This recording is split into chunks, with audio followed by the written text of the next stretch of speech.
Hello everyone, my name is Abhishek और स्वागत करता हूँ मैं आप सबका फिर से अपने इस छोटे से यूट्यूब चैनल पे जिसका नाम है इनसाइट्स ऑन फिजिक्स। जी हाँ, और आज के वीडियो लेक्चर में हम देखने जा रहे हैं कुछ derivations, important derivations on rotational motion कि अगर किसी भी जो हमने 4 सर्कुलर ऑब्जेक्ट्स देखे थे, जैसे रिंग देखा था, डिस्क देखा था, सॉलिड स्फीयर देखा था, हॉलो स्फीयर देखा था, इन सभी में अगर स्लिपिंग हमें नहीं होने देना चाहिए तो कितना मैक्सिमम फोर्स अपन लगा सकते ताकि स्लिपिंग ना हो, और कहाँ पे लगा सकते हैं तो उसके कुछ डेरिवेशंस हैं। और क्या हम टोटल काइनेटिक एनर्जी को कुछ अलग फॉर्मेट में भी in the form of rotational kinetic energy भी about some point of axis define कर सकते हैं, नहीं कर सकते, और कुछ law of conservation of energy के numericals which are dependent upon totally on rolling motion. So without wasting much of your time, let's start with the today's topic. आज के इस वीडियो के एंड में आपको ऐसे कुछ डेरिवेशंस मिलेंगे जिससे काफ़ी न्यूमेरिकल्स आपको सॉल्व करने में हेल्प होंगी। तो ये वीडियो बहुत अच्छे से आप देखिए ताकि आपको आगे चलकर जो न्यूमेरिकल्स आएंगे, ऐसे कुछ टाइप में न्यूमेरिकल्स जो आज हम देखने वाले हैं, उसमें आपको हेल्प हो।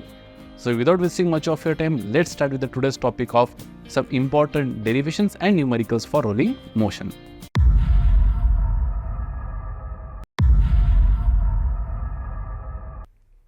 तो सबसे पहला डेरिवेशन यहाँ पे आता है कि what is the maximum force that can be applied to the any circular object. अब सर्कुलर ऑब्जेक्ट जब मैं यहाँ पे कह रहा हूँ तब मैं क्या क्या कह सकता हूँ, मैं रिंग को कंसिडर कर सकता हूँ, मैं डिस्क को कंसिडर कर सकता हूँ, मैं सॉलिड सिलेंडर को कंसिडर कर सकता हूँ, सॉलिड सिलेंडर को कंसिडर कर सकता हूँ, और किसको कर सकता हूँ बेटा, हॉलो सिलेंडर को कंसिडर कर सकता हूँ, हॉलो सिलेंडर। हालांकि सॉलिड सिलेंडर और हॉलो सिलेंडर मतलब एक ही बात होगी। उसके बाद मैं किसको कंसिडर कर सकता हूँ बेटा, सॉलिड स्फीयर को कंसिडर कर सकता हूँ, सॉलिड स्फीयर, और किसको कंसिडर कर सकता हूँ बेटा, हॉलो स्फीयर। ये कुछ भी हो सकता है, हॉलो स्फीयर। ठीक है। अब जैसे मान लो अगर ये सरफेस स्मूथ होता, कैसा होता, सरफेस स्मूथ होता, और अगर आप फोर्स यहाँ पे लगाते बेटा एफ इसके ऊपर, तो क्या होता है, ये स्लाइड करते हुए जाता, ये रोटेट होता ही नहीं, क्योंकि कोई टॉर्क ही नहीं लगता अबाउट एक्सिस ऑफ रोटेशन, बराबर है, अगर स्मूथ सरफेस होता तो।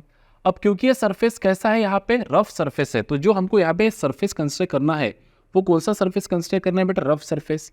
तो अगर यहाँ पे रफ सरफेस में बना दूं कि if this surface is rough, तो अब क्या होगा, जब आप यहाँ पे फोर्स लगा रहे हो बेटा एफ, ये मान लो कोई भी इनमें से कोई एक ऑब्जेक्ट है, सभी तो सर्कुलर दिखेंगे ऐसे, जिसका मास एम है, रेडियस आर है, ठीक है। इसके ऊपर अगर मैंने यहाँ पे सेंटर ऑफ मास पे फोर्स लगा दिया एफ, दो हमको फोर्सेस पढ़ना है, एक सेंटर ऑफ मास पे फोर्स लगाया तो क्या होगा, और एक टेंजेंशियल फोर्स लगाया तो क्या होगा। अगर मैंने सेंटर ऑफ मास पे फोर्स लगा दिया एफ, तो अगर मैंने ज़्यादा ही फोर्स लगा दिया एकदम से एफ, तो क्या होगा, ये बॉडी जो है ये प्योर रोलिंग नहीं करेंगी, ये स्लाइड कर जाएंगी, थोड़ा सा क्या कर जाएंगी, स्लाइड। तो वही निकालना है कि what is the minimum value of force, what is the minimum, minimum बोलने से अच्छा मैक्सिमम लिखेंगे ना, what is the maximum value of force, जहां तक आप लगा सकते हो इसके ऊपर, what is the maximum value of force that can be applied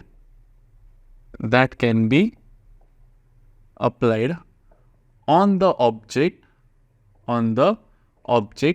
so that it rolls without slipping, it rolls without slipping. ये स्लिप नहीं हो रहा है, बस प्योर रोलिंग हो रहा है, मतलब basically maximum force for pure rolling.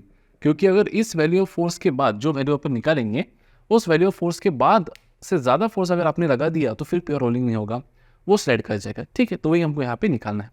अब देखिए, जैसे आपने फोर्स यहाँ पे लगा दिया बेटा एफ, ये सरफेस कैसा है आपका, रफ सरफेस है, तो क्या होगा, इसका वेट कहाँ लगेगा बेटा, एम जी नीचे लगेगा, नॉर्मल डायरेक्शन ऊपर मिलेगा। तो ये जो पॉइंट है जो कांटेक्ट में है बेटा सरफेस के साथ, ये कहाँ जाना चाहेगा, ये जाना चाहेगा बेटा आगे, क्योंकि फिलहाल ये फोर्स टॉर्क तो नहीं दे रहा ना, टॉर्क कब लगेगा, फोर्स इनटू परपेंडिकुलर डिस्टेंस, कुछ तो परपेंडिकुलर डिस्टेंस लगेगा from the axis of rotation.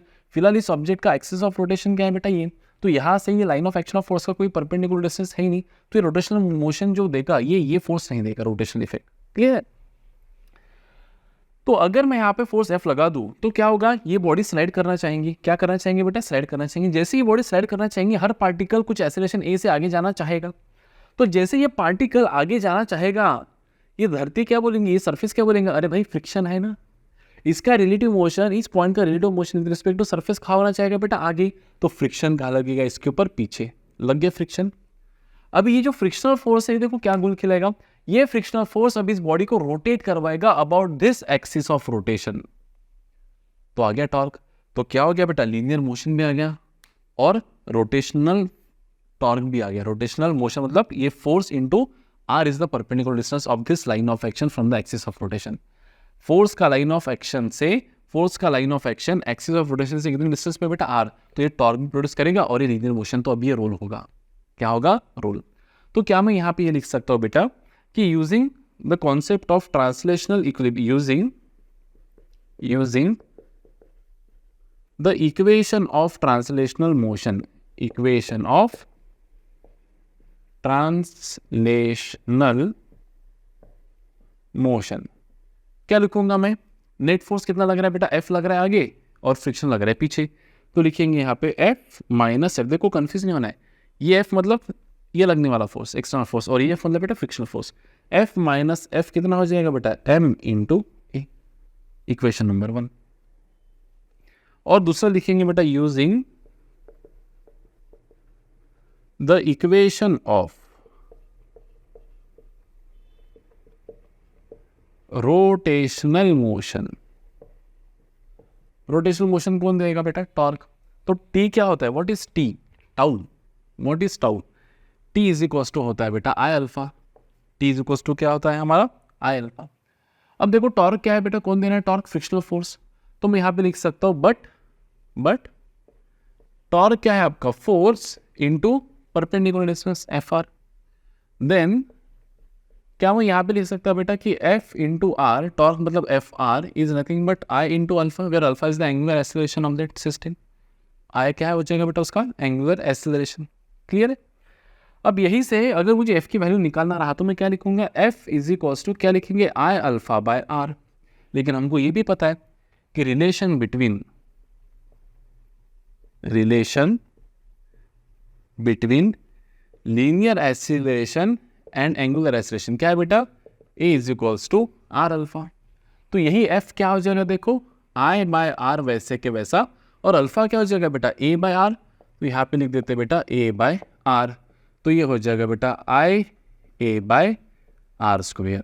ये हो जाएगा आपका फ्रिक्शनल फोर्स। कि अब इसके बाहर तो नहीं चला गया, नहीं गया, आई ए बाय आर स्क्वायर बढ़िया दिख रहा है, कोई दिक्कत नहीं है। आई ए बाय आर स्क्वायर, ये बॉटम लाइन होगी ना, हाँ इसके नीचे नहीं जाना है, ठीक है, आई ए बाय आर स्क्वायर। तो ये हो जाएगा बेटा इक्वेशन 1 और इसको अपन बोल देंगे कि this happens to be our equation number कितना बेटा, 2, इक्वेशन 1 और इक्वेशन 2। अब इन दोनों इक्वेशंस को अपन करेंगे यहाँ पे सॉल्व। देखो कैसे, अगर मैं ऐड कर दूं इक्वेशन 1 एंड 2 तो यहाँ पे लिखेंगे अपन adding equation 1 and 2 we get, क्या मिलेगा हमको, देखो पहला इक्वेशन क्या है बेटा, force F minus frictional force is mass into acceleration, और दूसरा है F is equals to I A by R square, I A by R square. दोनों को अगर मैं ऐड कर दूं तो मुझे क्या मिलेगा, plus F minus F cancel हो जाएगा बेटा। तो नेट फोर्स जो मुझे यहाँ पे मिल रहा है फोर्स, वो F कितना मिल रहा है बेटा, F वो मिल रहा है मुझे MA plus I A by R square. अब अगर आप इसको रीअरेंज करके लिखना चाहें तो आप देखो इसको कैसे लिख सकते हैं कि F is equals to M A वैसे के वैसा, व्हाट इज आई, आई क्या होता है बेटा, K क्या होता है, देखो radius of gyration K is under root of I by M. तो क्या मैं लिख सकता I is equals to M K square बेटा, क्योंकि हमको K square by R square के फॉर्मेट में चाहिए सभी चीज़ें, यहाँ पे K square by R square के फॉर्मेट में हमको यहाँ पे सभी चीज़ें चाहिए। तो मैं यहाँ पे लिखूंगा I is equals to M K square. तो I को लिखूंगा बेटा मैं यहाँ पे एम के स्क्वायर और A बाय यहाँ पे क्या लिख देंगे बेटा, यहाँ पे आर स्क्वायर। तो what would be force, force हो जाएगा बेटा मेरा यहाँ पे M A plus M A K square by R square.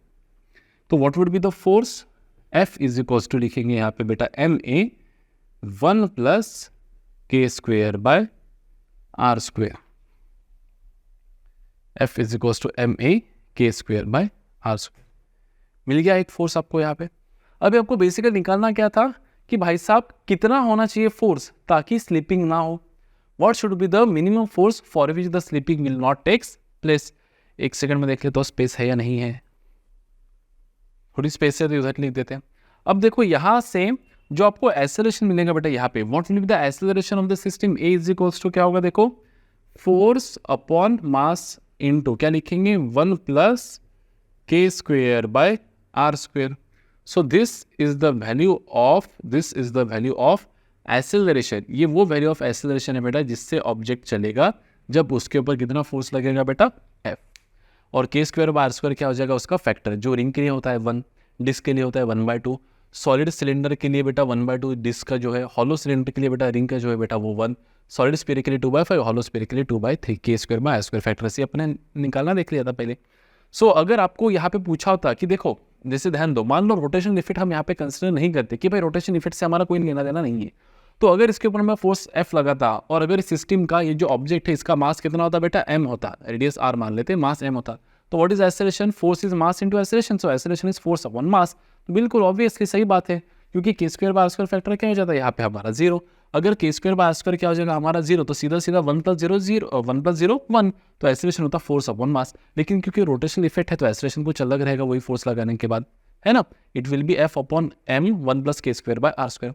अभी हमको निकालना है कि मैक्सिमम कितना फोर्स हम लगा सकते ताकि स्लाइडिंग ना हो।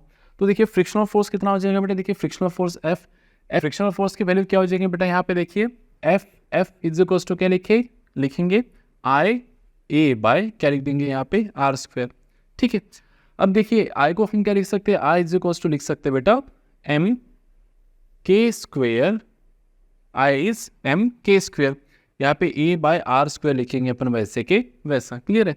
अब देखो स्लीपिंग मतलब प्योर रोलिंग होने के लिए मतलब स्लाइडिंग होना नहीं चाहिए, तो स्लाइड कब होगा बेटा, जब एक्सटर्नल फोर्स ओवरकम कर जाएगा limiting value of static friction को। तो नो स्लीपिंग की कंडीशन क्या है, नॉट स्लाइडिंग या फिर नॉट स्लीपिंग एक ही बात है। नॉट स्लाइडिंग की कंडीशन क्या है कि जो मैक्सिमम वैल्यू ऑफ फ्रिक्शन है that should be greater than और equals to the applied force. Clear है। तो मैं यहाँ पे लिखूंगा कि the frictional force should be, अब देखो यहाँ पे हम लिखेंगे क्या लिख सकते हैं बेटा, यहाँ पे हम देखिए अगर आप इसको गौर से देखें तो हम लिखेंगे F इज इक्वल्स टू क्या लिखेंगे यहाँ पे k square by are square of क्या लिखेंगे बेटा यहाँ पे MA। तो F हो जाएगा हमारा यहाँ पे क्या k square by are square, and what is MA from equation 1, MA क्या लिख सकते हैं अपन बेटा, कैपिटल F माइनस ये फ्रिक्शनल फोर्स स्मॉल f, बराबर है। चलिए इसको सॉल्व करने की यहाँ पे क्या करेंगे अपन, कोशिश करते हैं। अगर मैं इसको यहाँ पे सॉल्व करूँ, यहाँ पे थोड़ा सा फास्ट में अपन इसको इरेज कर देंगे, खिचिंग खुचिंग करके इरेज कर देंगे, इसको भी इरेज कर देंगे। ठीक है, देखो अगर हम इसको सॉल्व करें, ये रफ सरफेस है पता चल गया सबको, मिटा दो। ठीक है, तो क्या मिलेगा हमें, देखिए यहाँ पे यहाँ से F is equals to force into K square by are square minus F into क्या लिखेंगे बेटा के स्क्वेयर बाय आर स्क्वेयर। अगर मैं इसको इधर लेके आऊँ तो क्या लिख सकता मैं, देखिए F plus F k square by are square is equals to F k square by are square. Clear है। अगर मैं इसको कॉमन ले लूँ तो क्या लिख दूंगा बेटा यहाँ पे F 1 प्लस के square by are square is equals to F k square by are square. खत्म। इसको डिवाइड कर देंगे, क्या मिलेगा हमें, देखो कि F 1 प्लस के square by are square whole upon के square by are square is equals to F। तो अगर मैं इसको डिवाइड कर दूँ और यहाँ पे तो क्या मिलेगा, F इन ब्रैकेट क्या मिलेगा हमें 1 अपॉन के स्क्वेयर बाय आर स्क्वेयर, मतलब आर स्क्वेयर बाय के स्क्वेयर प्लस के square by are square by के स्क्वेयर बाय आर स्क्वेयर 1। ये रहेगा हमारा आंसर इज इक्वल्स टू क्या हो जाएगा बेटा ये हमारा F, क्या हो जाएगा ये हमारा F।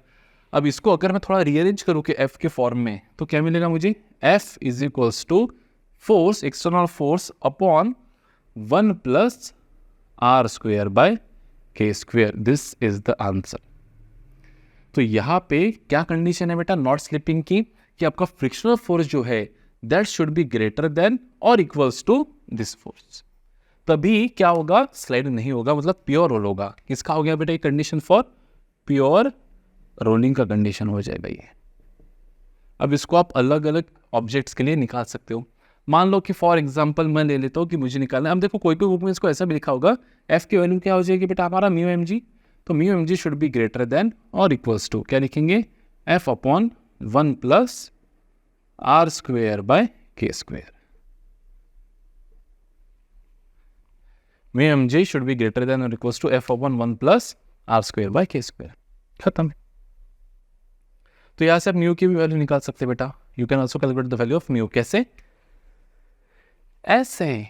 तो mu should be greater than और equals to F upon M G 1 plus R square by के स्क्वेयर,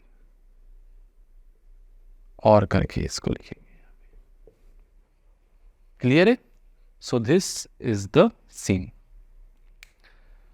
तो म्यू की वैल्यू इससे ज़्यादा होनी चाहिए, अगर नहीं रही तो क्या हो जाएगा बेटा, ये स्लाइड हो जाएगा, तो फिर प्योर रोलिंग नहीं हो पाएगा। सो क्या लिखा हमने, what is the maximum value of force that can be applied on the object so that it rolls without slipping is, तो what is the maximum value of force, the maximum value of force we can write from here is F is equals to mu M G, F is equals to mu M G, इसको उधर लेके जाओ 1 plus R square by के square. इससे ज़्यादा force आप नहीं लगा सकते, बस ये मैक्सिमम फोर्स।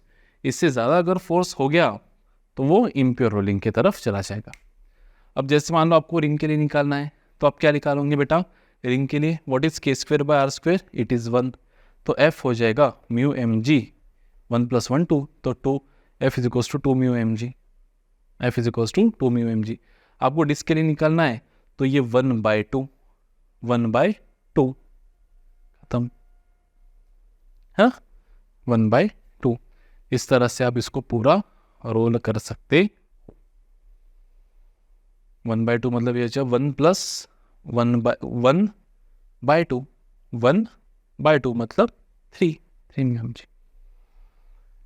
ये एक्सेलरेशन का और ये फोर्स का, ये म्यू का फॉर्मूला। क्लियर है?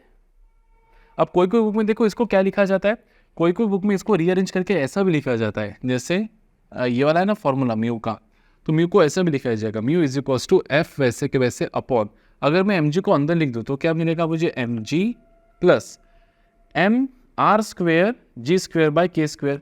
तो एम बाय के स्क्वेयर को क्या लिख सकता मैं, देखो एम बाय ये एम जी, यहाँ पे लिखेंगे अपन M G R square by के स्क्वेयर। तो के स्क्वेयर को मैं देखो क्या लिख सकता बेटा, आई बाय एम, तो यहाँ पे अपन लिख देंगे ये आई के स्क्वेयर मतलब आई बाय एम, कहाँ चले जाएगा बेटा ऊपर, है ना। लेकिन इतना जाने दो, उतना डीप में मत ही जाओ, क्योंकि फिर फॉर्मूला घुमाना तो अपन कितना भी घुमा सकते, तो ज़्यादा मत घुमाओ कि पूरा सही घूम जाए, ठीक है। तो रहने दो यहीं तक। क्लियर है सिर्फ? लिख लो इसको। ये कब का सीन है बेटा, जब हम फोर्स कहाँ लगा रहे हैं बेटा, force is applied at the centre of mass of the body. अब हम लगाएंगे बेटा फोर्स यहाँ पे टेंजेंशियल, तो देखते हैं कि क्या क्या फॉर्मूलेस बनते हैं उसके लिए। चलिए अब हम निकालेंगे कि अगर वही फोर्स इन सभी ऑब्जेक्ट्स को टेंजेंशियली लगाया जाए, कैसे लगाया जाए बेटा, टेंजेंशियली लाइक दिस, यहाँ पे फोर्स F, तो सीन क्या रहेगा, what is the maximum force till which the body will not slip, maximum force F till which the body will not slip। तो वापस ये सरफेस कैसा कंसिडर कर लेंगे अपन, रफ सरफेस कंसिडर कर लेंगे, ठीक है। अब देखो जैसे आप यहाँ पे फोर्स लगाना चाहोगे, अब ये फोर्स जो है ये बॉडी को आगे भी लेके जाने की कोशिश करेगा और रोटेशनल इफेक्ट भी देगा। अब जैसे ये बॉडी को जब आप फोर्स F लगाओगे तो ये हो जाएगा आपका एक्सिस ऑफ रोटेशन बेटा। तो दिस फोर्स जो पहले यहाँ पे लग रहा था तो कोई टॉर्क प्रोड्यूस नहीं कर रहा था, लेकिन अभी टॉर्क प्रोड्यूस कर रहा है, कितना, F line of action of force और perpendicular distance from the axis of rotation, तो F इंटू कैपिटल R।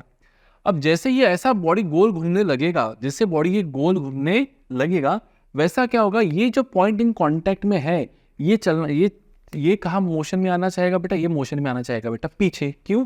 क्योंकि बॉडी कैसे घूम रहा है देखो ऐसा, तो ये इसकी वेलोसिटी कहाँ है, इधर, इसकी कहाँ है बेटा इधर, इसकी कहाँ है इधर, इसकी कहाँ इधर, इसकी कहाँ इधर, तो इसकी कहाँ आएंगे बेटा पीछे।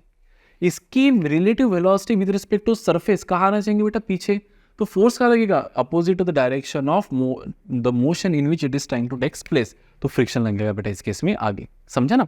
ये बॉडी ऐसा घूमना चाहेगा ना, ऐसा, तो ये पॉइंट देखो कहाँ ऐसा घूमना चाहता है, इधर इधर जाना चाहता है टेंजेंशियली, तो फोर्स कहाँ लगेगा बेटा, फ्रिक्शन फोर्स कहाँ लगेगा आगे, opposite of the direction of motion. वापस using equations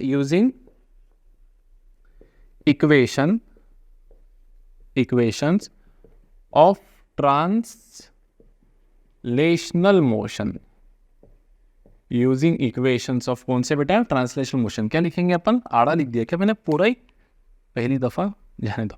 using equation of translational motion क्या लिखेंगे बेटा यहाँ पे, F plus F is equals to ma, equation number 1। और दूसरा using the equations of rotational motion, using the equation of rotational motions नहीं होते, मोशन। क्या लिखेंगे बेटा, देखो about this axis of rotation, ये हो जाएगा बेटा मेरा r perpendicular distance of force, और ये हो जाएगा बेटा मेरा परपेंडिकुलर डिस्टेंस ऑफ फोर्स। ये जो F इंटू आर है ये क्लॉकवाइज टॉर्क देना चाहेगा, और ये देना चाहेगा बेटा एंटी क्लॉकवाइज टॉर्क। तो नेट टॉर्क में क्या लिखूंगा बेटा, क्लॉकवाइज टॉर्क मान लेते Fr minus anti clockwise torque मान लेते Fr is equals to, this is your net torque, and torque is nothing but क्या, mass into acceleration, force is mass into acceleration. So torque is mass मतलब क्या, moment of inertia into linear acceleration की जगह क्या लिखेंगे बेटा, angular acceleration. तो सीधा सीधा मैं यहाँ पे लिख सकता हूँ बेटा कि F minus F is equals to I alpha F minus F of R, basically F minus F of F minus छी थोड़ा गंदा हो गया, F minus F of R is equals to क्या लिखेंगे बेटा यहाँ पे I अल्फा, और अल्फा को क्या लिखेंगे अपन बेटा A बाय R, है ना, A is equals to R alpha होता है ना, A इज इक्वल्स टू क्या, R अल्फा, तो अल्फा क्या हो जाएगा बेटा A बाय R। तो वैसे में यहाँ पे लिख सकता है बेटा कि F minus F is equals to I A by क्या लिख देंगे बेटा यहाँ पे R square, this happens to be your equation number 2। वापस से वही किस्सा बेटा, adding equation 1 and 2 we get, यहाँ पे लिख देते हैं एडिंग इक्वेशन 1 and 2, क्या मिलेगा हमको, वी गेट। क्या मिलेगा देखो, F plus F is equals to ma, और F minus F is equals to I A by R square. अगर हमने इन दोनों को ऐड कर दिया तो क्या मिलेगा बेटा, twice F is equals to ma plus, है ना, plus F minus F cancel हो जाएगा, frictional forces cancel, F plus F add हो जाएगा, ma plus I A by R square. तो लिख सकते हैं twice F is equals to ma plus I को लिख सकते हैं अपन mk स्क्वायर, है ना, I is equals to mk square, moment of inertia is m times square of radius of gyration, I is equals to mk square A by R square.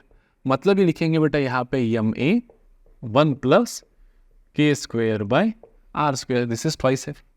So what will be F, या फिर A क्या हो जाएगा, acceleration देखो, acceleration of centre of mass A क्या हो जाएगा यहाँ पे, twice F upon m 1 plus k square by R square, ये हो जाएगा आपका acceleration. Twice F is this ना, तो A क्या हो जाएगा बेटा, twice F upon m in bracket 1 plus k square by R square will be the acceleration of the body. अगर फोर्स का लग रहा है बेटा टेंजेंशियली, तो अभी हमको क्या निकालना है कि मैक्सिमम फ्रिक्शनल फोर्स, मतलब maximum force up to which the body will not slip. So कितना है फ्रिक्शनल फोर्स हमारा, देखो यहाँ पे what is the value of frictional force in this case, अभी देखो F फ्रिक्शनल फोर्स F कितना हो जाएगा, देखो अब यहाँ पे सीन कैसा रहेगा, देखिए यहाँ पे F plus F is equals to ma और F minus F is equals to I, हमको निकालना है बेटा F, क्या निकालना है हमको F। तो अभी हम क्या करेंगे, इसको करेंगे सबट्रैक्ट, क्या करेंगे हम इसको सबट्रैक्ट। तो इक्वेशन 1 से अगर मैं इक्वेशन 2 को सबट्रैक्ट करूँ तो देखो मुझे क्या मिलेगा, वापस इक्वेशन लिख दो, क्या मैं दोनों लिख देता हूँ, देखो F plus F is equals to बेटा ma और F minus F is equals to IA by R square. अगर मैं इसको सबट्रैक्ट कर दूँ तो F minus F 0, F minus minus F, तो ये हो जाएगा बेटा ट्वाइस F हो जाएगा बेटा ma minus IA by R square, IA by R square. देखो क्या लिख सकते हैं यहाँ पे, F is equals to ma twice F is equal to M A minus I को मैं लिख सकता एम के स्क्वेयर, तो एम ए के स्क्वेयर बाय क्या लिख देंगे यहाँ पे आर स्क्वेयर, तो लिख देंगे बेटा यहाँ पे twice F is equal to M A 1 minus के square by are square, 1 minus के स्क्वेयर बाय आर स्क्वेयर, खत्म। So what will be force बेटा यहाँ पे देखो, अब एक तो चाहो तो आप यहाँ पे एम ए को एफ प्लस एफ भी लिख सकते हो, तो यहाँ पे लिख दूंगा मैं twice F is equal to what is m a, it is F plus F of 1 minus के स्क्वेयर बाय आर स्क्वेयर, या फिर ना लिखना चाहो तो आप सीधा सीधा यहाँ से ऐसा भी लिख सकते हो। देखो थोड़ा कॉम्प्लिकेटेड होते जा रहा है, लेकिन ठीक है कर लेंगे सॉल्व। तो ये जाएगा twice F is equal to F into 1 F minus F k square by are square, बराबर है, एफ इंटू 1 हो जाएगा बेटा plus F minus F k square by are square. अब यहाँ से देखो अगर आप ये एफ को इधर लेके आओ तो क्या हो जाएगा ट्वाइस एफ माइनस एफ मतलब एफ, और ये plus F k square by are square is equal to F in bracket 1 minus के स्क्वेयर बाय आर स्क्वेयर, खत्म। अगर आप यहाँ से एफ को कॉमन निकाल दें, एफ को कॉमन, तो ब्रैकेट में क्या बचेगा 1 प्लस के square by are square is equal to F 1 minus के square by are square. So what would be the value of F, the value of frictional force F will be F upon क्या लिखेंगे 1 minus के square by are square whole upon 1 plus के square by are square. This will be the value of frictional force. So frictional force must be greater than or equals to this value. So to avoid slipping, मतलब not slipping की condition, not slipping, frictional force must be greater than or equals to this value. Clear? ये acceleration का value और ये frictional force का value. आप इसको mu mg भी लिख सकते हैं. You can write this as mu mg also, है ना? Frictional force is mu mg. तो वहाँ से आप म्यू भी निकाल सकते हैं कि what is the minimum value of coefficient of friction required, कि उससे ज़्यादा ही लगेगा भाई साहब, है ना। सो दिस इज द केस, लिख लो फास्ट में इसको भी। चलिए नेक्स्ट और एक कॉन्सेप्ट देख लेते हैं। जैसे देखिए कोई भी रोटेशनल मोशन अगर हमने यहाँ पे कंसिडर किया, रोटेशनल काइनेटिक एनर्जी कोई भी बॉडी की, जैसे ये बॉडी है कोई भी, ये 6 में से वापस, तो what is the rotational kinetic energy of the body, total rotational kinetic energy, it is translational plus rotational. Translation कितना है बेटा, देखिए half M we square plus kinetic कितना है rotational, half I omega square, where I is the moment of inertia of this body about this axis, ठीक है, rolling motion में, rolling without slipping motion में। So what will be kinetic energy in this case, again then half M we square plus इसको हम लिख सकते थे half I को हम लिखेंगे एम के स्क्वेयर, और v इज इक्वल्स टू क्या होता है बेटा, v is equals to are omega होता है ना। तो ओमेगा क्या हो जाएगा यहाँ पे हमारा v square by are square, तो लिखेंगे कि total kinetic energy is half M we square plus लिखेंगे half M we square bracket में k square by are square. So what will be the kinetic energy k, it would be is equals to लिखेंगे बेटा half M we square in bracket 1 plus k square by r square. So this is the total kinetic energy of the system, half mv square 1 plus k square by r square. अब देखो इसी को अपन दूसरे format में कैसे लिख सकते हैं, कि जैसे मैं लिख रहा हूँ यहाँ पे kinetic energy is nothing but के टी प्लस वापस से क्या लिख देंगे यहाँ पे के आर, तो के हो जाएगा के टी मतलब हो जाएगा बेटा हाफ एम वी स्क्वेयर और के आर हो जाएगा हाफ आई ओमेगा स्क्वेयर। अब देखो इसको मैं ऐसा लिख सकता हूँ कि K is equals to half of m, v को क्या लिख सकता है आर ओमेगा, तो यहाँ पे लिख दूंगा बेटा r square omega square plus लिखेंगे हम यहाँ पे, प्लस लिख देंगे यहाँ पे हम हाफ आई ओमेगा स्क्वेयर, तो काइनेटिक एनर्जी क्या हो जाएगा half omega square M R square plus I. अब आप इसको गौर से देखिए, अगर आपको पैरेलल एक्सिस थ्योरम याद होगा, पैरेलल एक्सिस थ्योरम, तो क्या कहता है पैरेलल एक्सिस थ्योरम, अगर आपको बॉडी का, कोई भी बॉडी का, उसके सेंटर ऑफ मास में से जाने वाले एक्सिस और उसको perpendicular to the plane and centre of mass में से जाने वाले एक्सिस का अगेंस्ट अगर मोमेंट ऑफ इनर्शिया पता है, तो आप उसको पैरेलल किसी भी एक्सिस के अगेंस्ट मोमेंट ऑफ इनर्शिया निकाल सकते हो। तो मुझे ये वाला जो है, ये वाला, ये पता है ये कितना है बेटा मेरा आई। अगर मुझे इस एक्सिस के अलॉन्ग चाहिए, the axis which is passing through the point of contact of the body, तो ये एक्सिस के अलॉन्ग क्या हो जाएगा, moment of inertia I P. जैसे मान लो इस पॉइंट को अपन बोल देते बेटा पी, सो आई पी क्या हो जाएगा, what will be I p, I p is nothing but moment of inertia of the body upon an axis passing through centre of mass plus m h square. लेकिन यहाँ पे h कितना है, h is equals to r, तो लिखेंगे बेटा यहाँ पे I p is equals to I plus M r square. तो I plus mr square is the moment of inertia of the body about an axis passing through point of contact। तो क्या मैं यहाँ पे I plus mr square को लिख सकता हूँ बेटा half omega square I P, मतलब रिफॉर्बिश करके मैं इसको लिख सकता हूँ half I P omega square.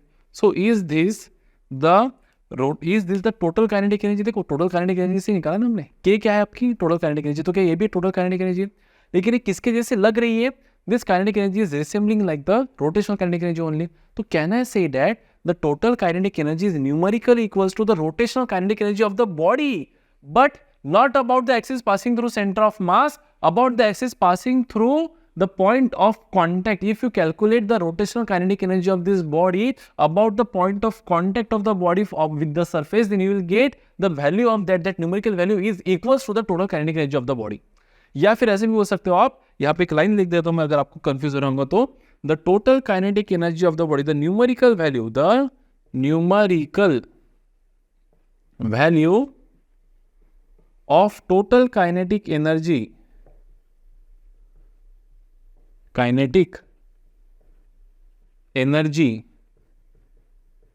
of the body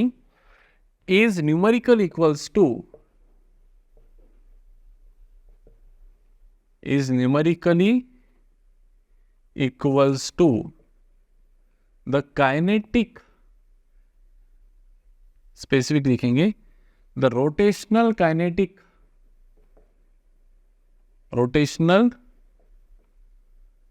kinetic energy of the body about an axis passing through the point of contact of the body with the surface, golden line खत्म। ये भी एक बढ़िया से क्वेश्चन है module समझने के लिए, है ना। The numerical kinetic energy, the numerical value of total kinetic energy is equals to the rotational kinetic energy of the same body, but not about an axis passing through center of mass, about an axis passing through the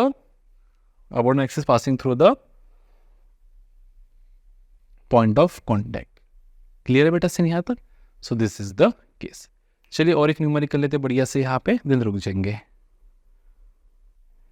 देखो क्या कह रहा है question कि जैसे मान लो एक ये डिस्क है, क्या है बेटा डिस्क, और डिस्क जो है इसको हमने यहाँ पे गति दे दिया, मान लेते हैं गति दे दिया हमने 5 मीटर पर सेकेंड, और ये स्मूथ सरफेस है, मान लेते हैं स्मूथ सरफेस है, या फिर रफ सरफेस मान लेते हैं क्योंकि स्लाइड्स पर ही करवाना है ना। This is rough surface. कैसा सरफेस है बेटा ये रफ, लेकिन प्योर रोलिंग हो रही है। कैसे रोलिंग हो रही है? Pure rolling. तो सवाल ये है कि 30 डिग्री के रैंप पे इसको चढ़ा दिया, तो सवाल ये है कि कितना हाइट h ऊपर चढ़ेंगी और कितना distance l slant height cover करेंगी बिफोर कमिंग टू रेस्ट। कुछ नहीं, एक डिस्क है जिसको अपने रफ सरफेस पे प्योर रोलिंग करवा दिया, rolling without slipping with initial kinetic energy जिसको दे दिया 5 मीटर पर सेकेंड। अब ये रोल हो रहा है। अब जैसे यहाँ पे आएगा ये ऊपर चढ़ने लग जाएगा बेटा। तो पूछा है कि what is the maximum height up to which the disc will rise and the slant height. तो एच मिल गया तो एल तो मिल नहीं जाएगा, साइन लगा के एच बाय। तो यहाँ पे कॉन्सेप्ट क्या है बेटा, इसके पहले अपन क्या करते थे, अपन लगाते थे कि हाफ mv स्क्वायर इज mgh, लेकिन अभी हम क्या लगेंगे now the concept is that यहाँ पे using law of conservation of energy ही हमको सॉल्व करना है, using law of conservation of energy से ही इसको सॉल्व कर रहे हैं। लेकिन अभी जो हमारी काइनेटिक एनर्जी पोटेंशियल एनर्जी में कन्वर्ट हो रही है वो काइनेटिक एनर्जी कौन सी है बेटा, ट्रांसलेशन नहीं है, टोटल काइनेटिक एनर्जी है। So kinetic energy will be converted into कौन सी एनर्जी बेटा, पोटेंशियल एनर्जी। या फिर आप ऐसे भी लिख सकते हो यहाँ पे कि total initial energy of the system is equals to total final energy of the system. Total initial energy of the system is equals to total final. What is total initial energy of the system बेटा, potential energy plus kinetic energy, और यहाँ पे बेटा potential energy plus kinetic energy. अब अगर मैं इसको reference मान लो, अगर मैं इसको क्या मान लो बेटा, रेफरेंस, तो इनिशियल पोटेंशियल एनर्जी हो जाएंगे 0, इनिशियल काइनेटिक एनर्जी हो जाएंगे बेटा half mv² 1 plus k²/r² is equals to final potential energy क्या हो जाएंगे, देखो mgh plus final kinetic energy यहाँ पे क्या हो जाएंगे बेटा 0, जब वो अपने हाईएस्ट पॉइंट पहुंच जाएगा। चलिए इसको सॉल्व करते हैं, तो क्या लिखेंगे हम यहाँ पे, देखो half mv² 1 plus k²/r² is equals to mgh, m से m कैंसल, है ना। क्या लिखेंगे यहाँ पे, देखिए हाफ इंटू v² मतलब बेटा 25, 1 प्लस डिस्क है तो k²/r² हो जाएगा 1/2 g10 और h हमको निकालना है। तो ये हाफ इंटू 25 क्या लिखूंगा मैं यहाँ पे 25/2 इंटू 1 प्लस 1/2 कितना हो जाएगा बेटा, ये 3/2 इज इक्वल्स टू कितना बेटा 10h। तो 25 3 जरा कितना 75/2 2 4 इंटू 10 तो ये हो जाएगा 40 इज इक्वल्स टू कितना बेटा h। तो h की वैल्यू हो जाएंगे बेटा 75/40 मीटर्स। मान लो आपको ये डेटा नहीं दिया होता तो आप क्या लिखते हैं यहाँ पे, सीधा सीधा हाफ mv²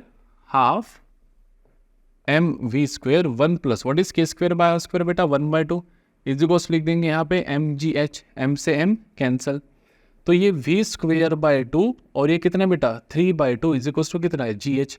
तो h की वैल्यू कितना हो जाती है बेटा यहाँ पे 3v²/4g, खत्म। तो वही तो है ये v² 25 25 3 75 और 4g मतलब 40 metres. This is the answer. अब ये डिवाइस ये जो ये है कौन सा ऑब्जेक्ट, ये कौन सा है, इसके ऊपर डिपेंड करता है कि कितना हाइट गेन करेगा। जैसे डिस्क था तो हमने k²/r² लिख दिया 1/2, अगर कोई रिंग होता तो 1 लिखते, सॉलिड स्फीयर होता तो 2/5 लिखते, हॉलो स्फीयर होता तो 2/3 लिखते, है ना, इस तरह से। क्लियर है, खत्म। चलिए और एक क्वेश्चन कर लेते हैं यहाँ पे मस्त बढ़िया। अब देखो यहाँ पे और एक क्वेश्चन आपको कर देता हूँ कि जैसे मान लो, हाँ अरे ये तो रह गया कि ये स्लैंट हेड कितना रहेगा, तो यहाँ पे लिखेंगे कि sine theta is equals to opposite upon adjacent. तो साइन थीटा मतलब कितना बेटा, sine 30 is equals to opposite that is h upon adjacent. तो इसको लिख सकते हैं अपन 1/2 क्योंकि साइन थीटा इज 1/2। तो l कितना हो जाएगा आपका h/2, सॉरी l कितना हो जाएगा आपका twice h, l will be twice h। तो l हो जाएगा आपका बेटा इसका डबल मतलब कितना 150/40, तो l हो जाएगा बेटा 15/4 मीटर स्लैंट हेड। क्लियर। अब देखो ऐसे ही सवाल कि जैसे मान लो एक ऐसा सरफेस है, रफ सरफेस है ये, क्योंकि अगर रफ नहीं होगा स्मूथ होगा तो क्या होगा, स्लाइडिंग होगा, रोलिंग नहीं होगा बेटा, रोलिंग के लिए रफ होना जरूरी है। और this body sliding without, this body is rolling without sliding, rolling without slipping या फिर स्लाइडिंग। ये एंगल है हमारा 37 डिग्री, ठीक है। ये मान लो ये अभी आपको दे देते बेटा सॉलिड स्फीयर, क्या दे देते सॉलिड स्फीयर। यहाँ पे एक है बेटा नीचे स्प्रिंग,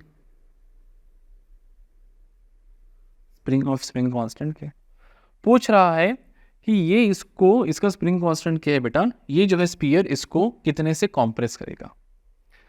तो देखो क्या लिखेंगे, जो भी इसके पास यहाँ से यहाँ तक आने तक, जैसे मान लो ये इतना जो हाइट है ये बहुत ज़मीन पे ऐसा मान लेते हैं, यहाँ पे बनाने के बजाय हम इसको पूरा यहाँ पे ऐसा मान लेते कि ये पूरा नीचे है, ऐसा है पूरा ये, ठीक है। मैं ऐसा कहीं तो भी लगा था प्लेटफॉर्म, ठीक है। ये हाइट आपको दे दिया बेटा h, है ना, इसको रिलीज कर दिया यहाँ से, इनिशियल वेलोसिटी क्या दे दिया बेटा 0।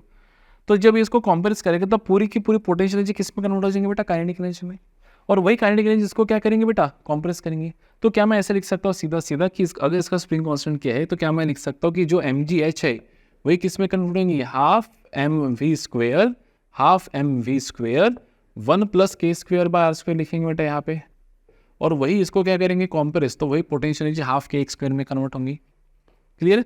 अब अगर आप अभी डिपेंड भी करता है, कभी कभी ऑप्शंस पता है कैसे होते हैं कि ये स्लैंट हाइट बाई प्लस जितना इसका कॉम्प्रेशन हुआ है तो ये h प्लस x वो भी ले लेते हैं, लेकिन अपन उसको थोड़ा निगलेक्ट कर देंगे कि ये जब इसको कॉम्प्रेस जब पोटेंशियल एनर्जी आप लेते हैं तो सिर्फ इतने नहीं लिया जाता है h, वो जब इसको कॉम्प्रेस करेगा तो थोड़ा तो नीचे जाएगा ना, तो और ये h प्लस जितना इसको कॉम्प्रेस किया वो x का ये कंपोनेंट उतना एक्चुअली डिग्री से पोटेंशियल एनर्जी लिया जाता है, लेकिन अपन यहाँ पे कंसिडर करेंगे कि x बहुत छोटा है भाई साहब। ठीक है, तो दो आंसर्स बनेंगे इसके, x का एक बनेगा अगर आप ये दोनों कंपेयर करो है ना, किसको mgh को अगर आप किसके साथ इक्वेट करो तो बेटा हाफ के एक्स स्क्वेयर से, तो x की वैल्यू क्या बन जाएंगी, x will be under root of क्या हो जाएगा 2 mgh बाई के, ये हो जाएगा बेटा x की वैल्यू अगर आप इसको कंपेयर करें तो।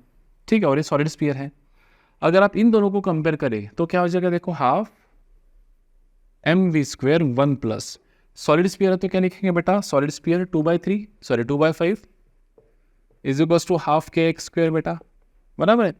तो यहाँ पे लिख देंगे अपन हाफ, देखो हाफ से हाफ कैंसिल, हाफ से हाफ कैंसिल, क्या बचा है m we square 7/5 is equals to k x square, तो x क्या हो जाएगा, x हो जाएगा अंडर रूट ऑफ 7m/5 के ऑफ v, खत्म। ये भी सत्य है और ये भी सत्य है,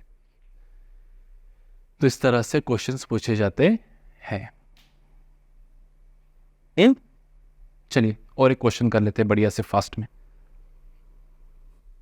देखो बढ़िया क्वेश्चन है बेटा, वैसे मान लो ये कोई एक डिस्क है पुली टाइप वगैरह जिसको यहाँ से अपन ने अटैच किया है, ठीक है, और इसके ऊपर ऐसा रोप अटैच है, ऐसा मान लेते हैं अपन, ठीक है, और इस रोप को ऐसा रोप है और ये रोप फिर एक मास m को अटैच है यहाँ पे, ठीक है, this rope is attach to a mass m।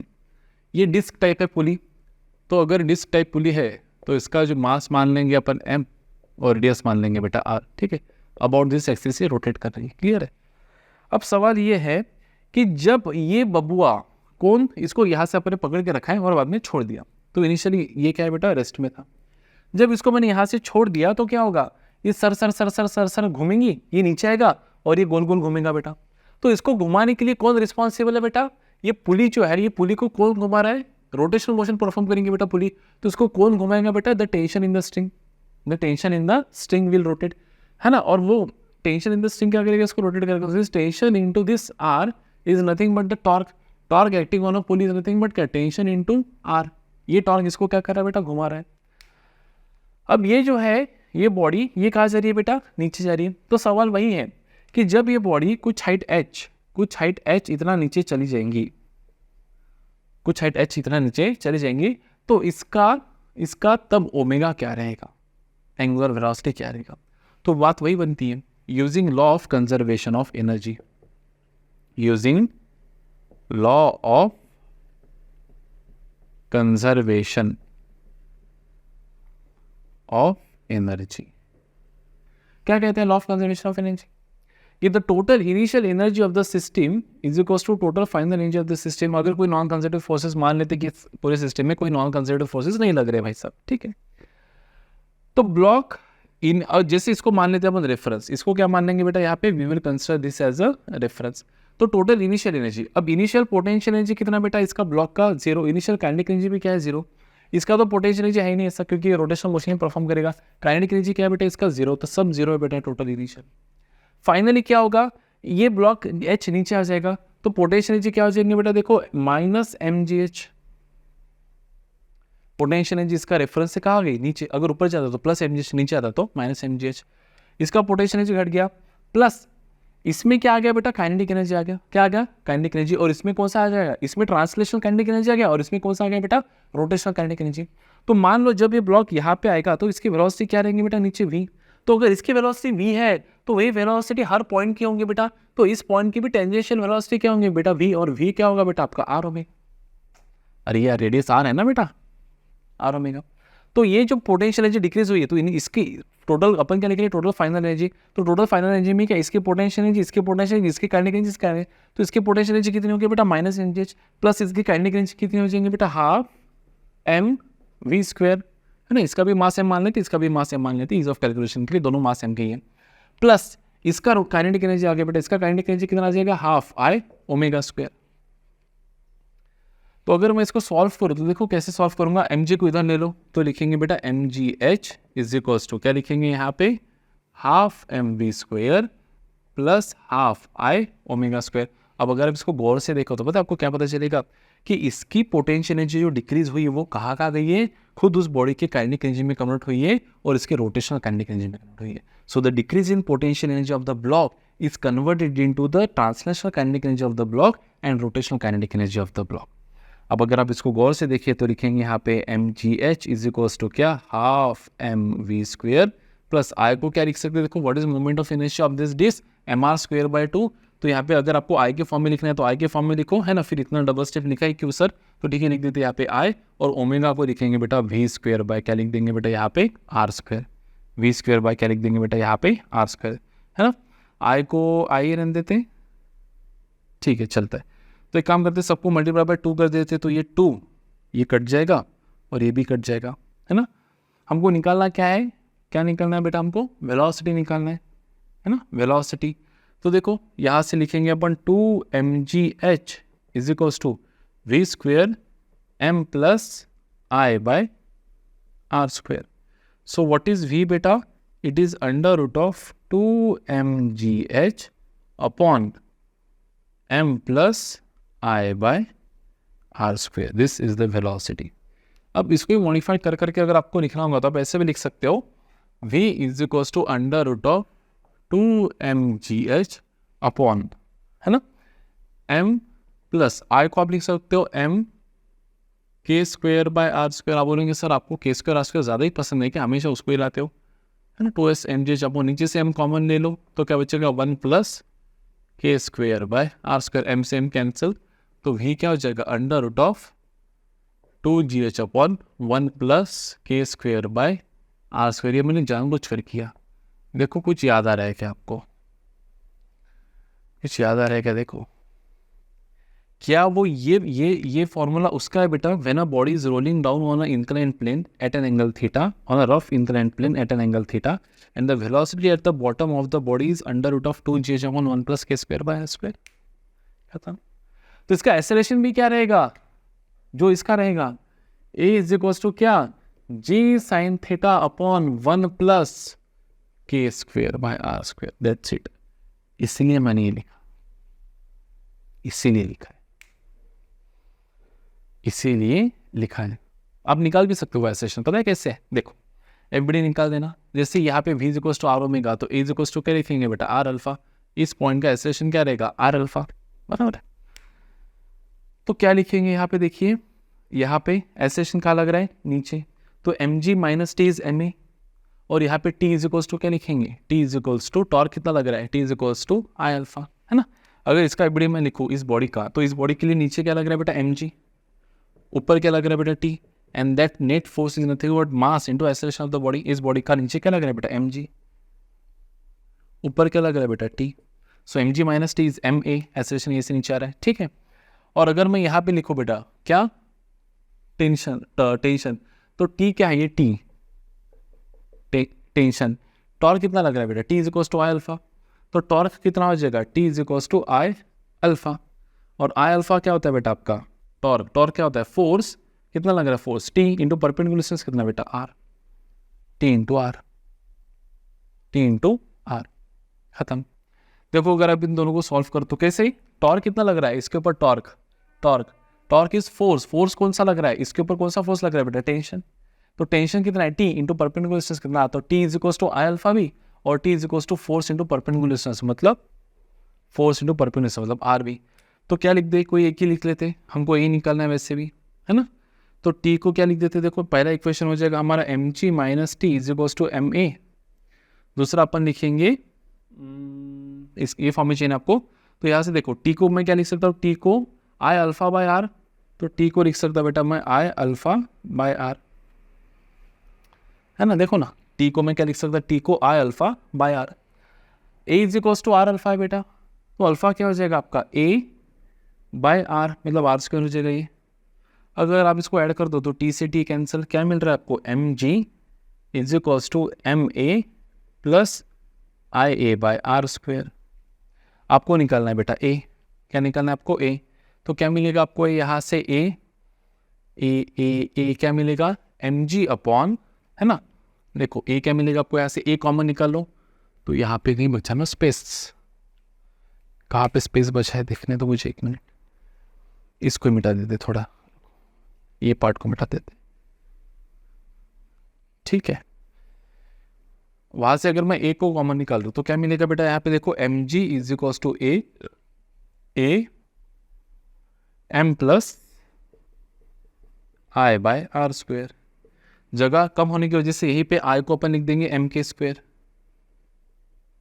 M common निकाल के इसके साथ कैंसिल हो जाएगा बेटा, तो G is equals to A 1 plus K square by R square, तो ए क्या हो जाएगा, ये हो जाएगा G upon 1 plus K square by R square. आप बोलेंगे सर आपने तो साइन थीटा लिखा वहाँ पे, तो भाई साहब थीटा ये होता है ना, अब यहाँ पे थीटा क्या है, बॉडी सीधा नीचे आ रही है, तो थीटा क्या हो जाएगा आपका 90 डिग्री, तो साइन 90 क्या हो जाएगा 1, इसलिए is equals to G upon 1 plus K square by R square. Clear है सीन। तो इस तरह से बढ़िया बढ़िया क्वेश्चंस इसके ऊपर बनते हैं, और भी कई प्रकार के क्वेश्चंस इसके ऊपर है, उसमें कोई संदेह नहीं कि इसके ऊपर बहुत प्रकार के क्वेश्चंस है, लेकिन क्योंकि हमको पहले सीरीज कंप्लीट करना है और बाद में फिर जितना टाइम हमको मिले हमको वही काम है, वही न्यूमेरिकल्स ही करते रहो, बहुत न्यूमेरिकल्स करेंगे, कोई टेंशन मतलब, बस एक बार जो कॉन्सेप्ट्स है वो हमारा सीरीज खत्म हो जाने दो पूरा 11 का, ठीक है। तो बस आप क्या करोगे, आप पढ़ते रहिए, नोट्स निकालते रहिए, बढ़िया बढ़िया बुक्स सॉल्व करते रहिए, डाउट्स रहा तो पूछते रहिए आपके टीचर्स को, या फिर आप कमेंट सेक्शन में भी पूछ सकते हो मुझे, और बस स्लो क्यों ना हो लेकिन आप अपने लक्ष्य की ओर आगे बढ़ते रहिए। मिलते हैं हमारे नेक्स्ट सीरीज में जो है ग्रेविटेशन, बहुत इंटरेस्टिंग सीरीज है, तब तक के लिए बाय, टेक केयर।